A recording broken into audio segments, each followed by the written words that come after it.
Hello everyone, कैसे हैं आप सभी।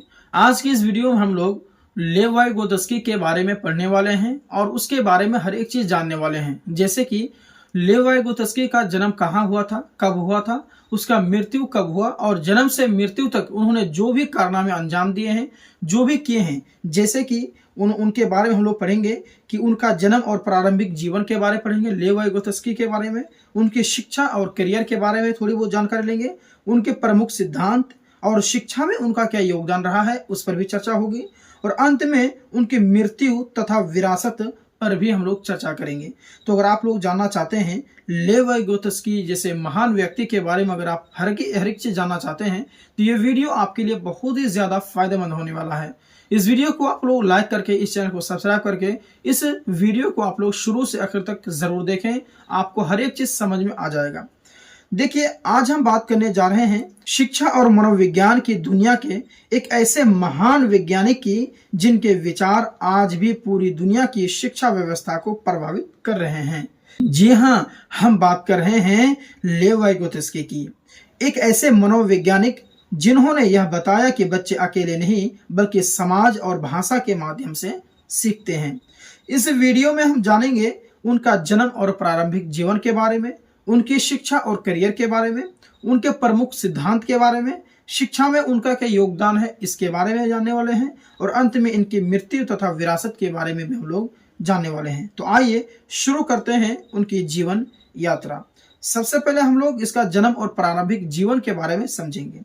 देखिए, लेव वाइगोत्स्की का जन्म जो है 17 नवंबर 1896 को रूस के आरेशा नामक स्थान पर हुआ था, जो उस समय रूसी साम्राज्य का हिस्सा था, जो कि आज या जो है बेलारूस में है। वे एक यहूदी परिवार में जन्मे थे। उनके पिता बैंक में काम करते थे और माता शिक्षित महिला थी। परिवार में शिक्षा का माहौल था, इसलिए बचपन से ही वाइगोत्स्की को पढ़ने लिखने में गहरी रुचि थी। बचपन में ही उन्होंने यानी कि लेव वाइगोत्स्की ने साहित्य, दर्शन और इतिहास का गहरा अध्ययन कर शुरू कर दिया था। वे अत्यंत बुद्धिमान और जिज्ञासु छात्र थे। अब आइए इसके शिक्षा के बारे में जान लेते हैं, एजुकेशन के बारे में जान लेते हैं। देखिए, 1913 में उन्होंने मॉस्को विश्वविद्यालय में प्रवेश लिया। उन्होंने कानून की पढ़ाई की, लेकिन साथ ही साथ उन्होंने दर्शन, मनोविज्ञान और साहित्य में भी रुचि बनाए रखी। 1917 में उन्होंने स्नातक की डिग्री पूरी की। रूसी क्रांति 1917 के समय वे युवा थे। इस क्रांति का उनके विचारों पर गहरा प्रभाव पड़ा था। वे समाज और शिक्षा को बदलने के पक्ष में थे। अब आइए इसके करियर की शुरुआत जो है इसके बारे में भी चंद मालूमात हासिल कर लेते हैं। देखिए, शिक्षा पूरी करने के बाद उन्होंने एक शिक्षक के रूप में काम करना शुरू किया। वे विशेष रूप से उन बच्चों के साथ काम करते थे जिनमें शारीरिक या मानसिक कठिनाई थी।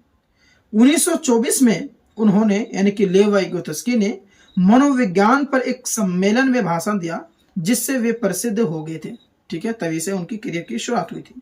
इसके बाद उन्हें मॉस्को के मनोविज्ञान संस्था में काम करने का अवसर मिला, मौका मिला। यहीं से उनके शोध कार्य की शुरुआत हुई। आइए अब अगला जो पॉइंट है वाइगोत्स्की के प्रमुख सिद्धांत के बारे में, उस पर चर्चा कर लेते हैं। अब हम उनके सबसे महत्वपूर्ण योगदानों की बात करेंगे, जैसे कि सामाजिक संस्कृति सिद्धांत। वाइगोत्स्की का यह मानना था कि बच्चे का विकास समाज और संस्कृति के माध्यम से होता है। उनके अनुसार यानी कि लेव वाइगोत्स्की के अनुसार बच्चा अकेले नहीं सीखता, बल्कि वह अपने आसपास के लोगों, माता पिता, शिक्षक, मित्र के साथ बातचीत के माध्यम से सीखता है ना। यानी कि आपके जो आस पड़ोस में जो भी चीजें हैं, चाहे आपका दोस्त हो, चाहे आपके माता पिता हो, शिक्षक हो या कोई भी हो, उनके माध्यम से वो सीखता है।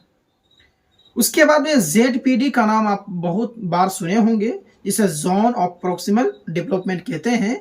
तो इनका जो सिद्धांत है वो लेव वाइगोत्स्की ने ही दिया था। यह उनका सबसे प्रसिद्ध सिद्धांत है, जोन ऑफ प्रोक्सिमल डेवलपमेंट। यानी कि ZPD का अर्थ है वह अंतर जो बच्चे के वर्तमान स्तर और संभावित स्तर के बीच का होता है।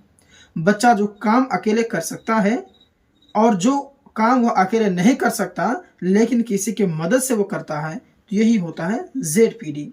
यही मदद वाला क्षेत्र जेडपीडी कहलाता है। जैसे कि कोई बच्चा है, वो अकेला कोई काम को नहीं कर सकता, जैसे कि सीढ़ी पे वो अकेला नहीं चढ़ सकता है, तो आप आए और उसका हाथ पकड़ करके आपको उसको चलने के लिए सहारा किया और उसको सीढ़ी पर आपने चढ़ाया हाथ पकड़ करके। तो कहने का मतलब ये जो मदद दिए, तो यही मदद वाला क्षेत्र जो है जेडपीडी कहलाता है। आज आधुनिक शिक्षा प्रणाली में यह सिद्धांत बहुत महत्वपूर्ण है, ध्यान दीजिएगा।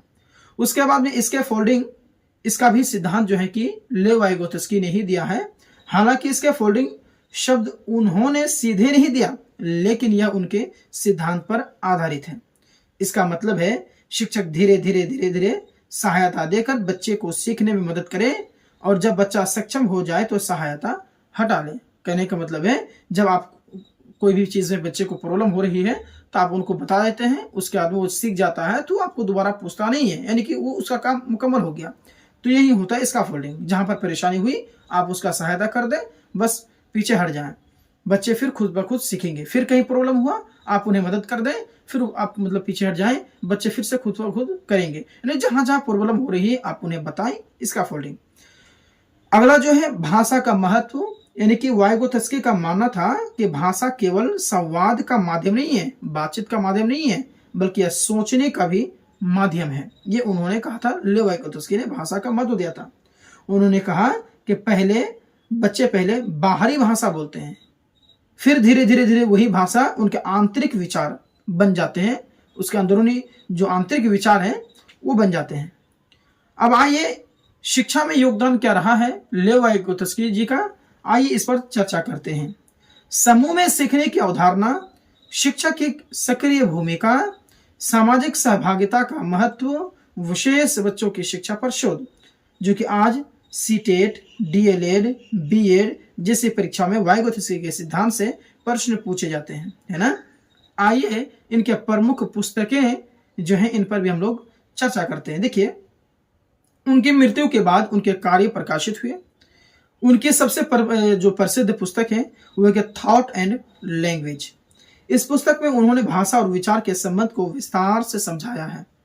अब आइए ये जानते हैं मृत्यु कब हुई। देखिए, लेव वाइगोत्स्की को टीवी यानी कि जो क्षय रोग है वो हो गया था, टीवी की बीमारी हो गई थी। 11 जून 1934 को मात्र 37 वर्ष की आयु में उनका निधन हो गया। देखिए कम उम्र, कितने कम उम्र में ही उनका निधन हो गया।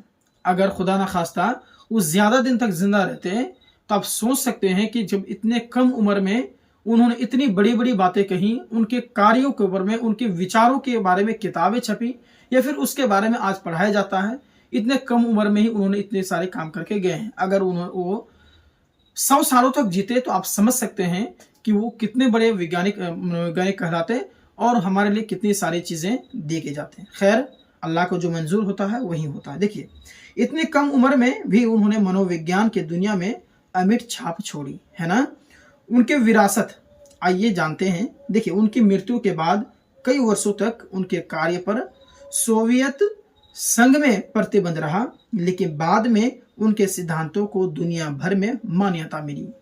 आज अमेरिका हो, यूरोप हो, भारत सहित पूरे विश्व की शिक्षा प्रणाली में उनके विचारों का उपयोग किया जाता है। इन सारी बातों का खुलासा ये निकलता है दोस्तों कि लेव वाइगोत्स्की ने हमें यह सिखाया कि शिक्षा केवल किताबों से नहीं होती, बल्कि समाज, भाषा और सहयोग से होती है। उन्होंने बताया कि हर बच्चा सही मार्गदर्शन और सहयोग से अपनी क्षमता से आगे बढ़ सकता है। तो आज के इस वीडियो में मैंने आपको हर एक चीज बता दिया जो कि लेव वाइगोत्स्की से रिलेटेड था, और लेव वाइगोत्स्की ने जो भी कारनामे अंजाम दिए मैंने आपको उनमें से थोड़ी बहुत जानकारी देने की कोशिश की। ये वीडियो कैसा लगा एक मरतबा कमेंट बॉक्स में जरूर बोल के जाएंगे। वीडियो पसंद आए तो इस वीडियो को जरूर लाइक करके अपने दोस्तों में इसे जरूर साझा करेंगे। मिलते हैं एक और नई जानकारी के साथ एक और वीडियो में, तब तक के लिए धन्यवाद।